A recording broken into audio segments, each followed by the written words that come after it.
ये पूरा मामला ऐसा है, ये काफी दिनों से इकट्ठी हुई प्रॉब्लम है। सबसे मेन बात तो ये है कि 2017-18 में स्टार्ट हुई थी स्कीम। तब से लेके अब तक रेट में इन्होंने नहीं बढ़ाया है, कोई भी चेंज नहीं करा है सेम रेट, जबकि महंगाई दर भी बढ़ती है। सरकार अपने जो कर्मचारी हैं या ऑफिसर्स हैं उनको सबको महंगाई भत्ते की किस्त देती है, लेकिन इसके नाम तो साथ साथ महंगाई बढ़ती है तभी तो किस्त देती है ना, डीए। लेकिन इसमें रेट्स में कोई बदलाव नहीं किए गए हैं। दूसरी बात यह है कि भाई अब भाई जो है अभी तक गरीब आदमियों के लिए काफी 1,80,000 रुपए तक की आमदनी वालों के लिए कार्ड बनता था। लेकिन अब सरकार ने ये कहा है कि भाई 3 लाख तक की आमदनी वालों को पहले शामिल किया और अब 10 लाख तक की आमदनी वालों को भी शामिल करने की सरकार की योजना है कि भाई कुछ पेमेंट लेके सरकार 3 से 5 हज़ार रुपये लेके उनका कार्ड बनाएगी और उसको चिरायु एक्सटेंशन कार्ड बोला जाएगा, और वो भी सरकार इसमें प्लान कर रही है शामिल करने की। तो हम ये कह रहे हैं कि उसके लिए कम से कम एक अलग रेट तय किए जाए, क्योंकि सरकार इसमें प्रीमियम ले रही है। तो उस हिसाब से हमारा भी इसमें चार्जेस डिफरेंट होने चाहिए, क्योंकि वो हायर इनकम ग्रुप है। हायर इनकम ग्रुप का मतलब ये है कि वो फैसिलिटी भी थोड़ी सी ज्यादा उम्मीद करेंगे, और उस हिसाब से हमें थोड़ा सा अपग्रेड करना पड़ेगा अपने आप को, और उसके लिए हम चाहते हैं कि पैकेज में चेंजेस हो। सरकार जो दावा कर रही है गरीब लोगों के लिए जो कार्ड चलाए गए, आयुष्मान कार्ड है, चिरंजीवी योजना है, जी। क्या अब निजी अस्पतालों में इलाज नहीं हो पाएगा? नहीं, निजी अस्पतालों में इलाज करने को हम तो तैयार बैठे हैं, लेकिन सरकार अपनी थोड़ा सा इसमें बदलाव करे। दूसरा, एक एमओयू किया था सरकार के साथ हमने, जब 2018 में जब स्कीम लेके आई सरकार, उसमें ये लिखा हुआ था कि 15 दिन के अंदर अंदर सरकार उसका भुगतान करेगी, मरीज की जो इलाज का भुगतान करेगी। और अगर 15 दिन तक भुगतान नहीं हुआ तो उस पर ब्याज दिया जाएगा।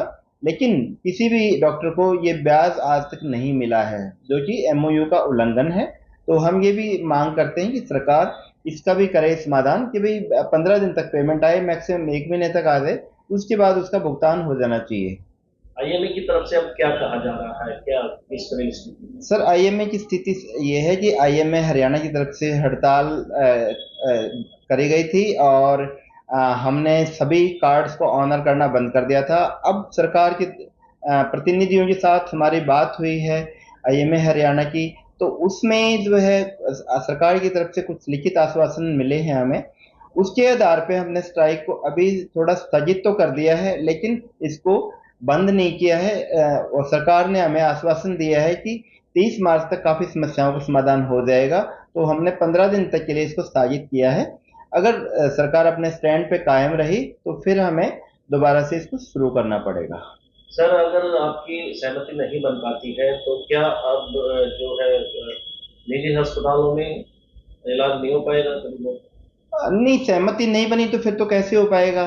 सरकार अगर बिल्कुल ही अड़िग रही, पर हम ये मान के चलते हैं कि सरकार बड़ा अच्छा काम कर रही है, तो हम ये मान के चल रहे हैं कि वो अब हमारी मांगों पे तर्कपूर्ण मांगों पे जो है ना विचार करेगी, और निश्चित तौर पर सहमत हो जाएगी। सरकार अगर थोड़ा सा सहमत होती है तो हम निश्चित तौर पर इसमें काम करना चाहेंगे।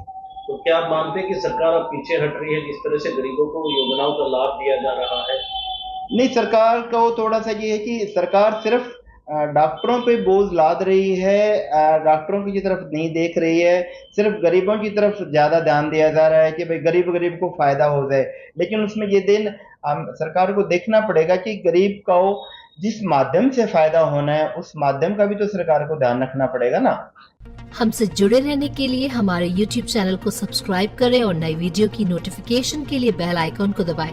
अगर आप ये वीडियो Facebook पर देख रहे हैं तो लाइक जरूर करें और ज्यादा से ज्यादा शेयर करें। धन्यवाद।